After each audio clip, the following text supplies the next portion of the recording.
See, a lot of people confused about the term called crater deformity.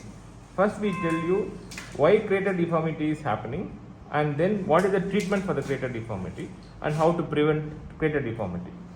See, this areola area, nipple areolar complex, if you remove lot of gland in this region, what happens? It will go like this. It will be a depressed one. It becomes a depressed area.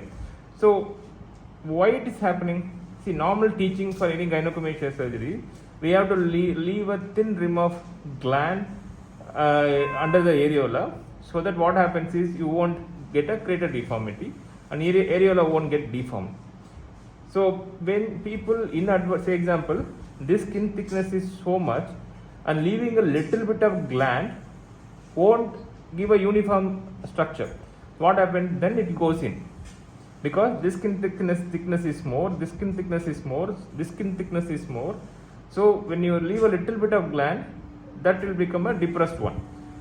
So ideal way to avoid the crater deformity is, when you do a liposuction, you have to thin out these areas so much, and if you are a person who is going to leave a gland, so you have to make this skin exactly the same thickness like how much you are going to leave the gland.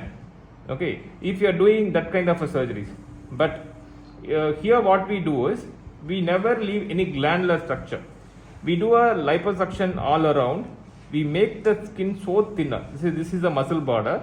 We keep the fat only in this area. All the surrounding areas we make it more thinner, so that we go again and remove the complete gland. So there won't be any crater deformity formation. But when somebody underwent a surgery, they get a crater deformity. Two ways to manage the crater deformity. One, we make the opening again here. Sometimes they left some fat elements here. We take that fat and turn around and keep it underneath, so that crater deformity will be corrected. But the problem is, again we are giving volume under the nipple areola. People won't like it. Other way of doing it is taking the fat from other parts of the body. Say how we do liposuction, same way we do the fat from the tummy or side of the chest and wherever, and we inject the fat underneath. Sometimes it won't be injectable, so we make a small cut here, release the attachment, then we do the fat injection.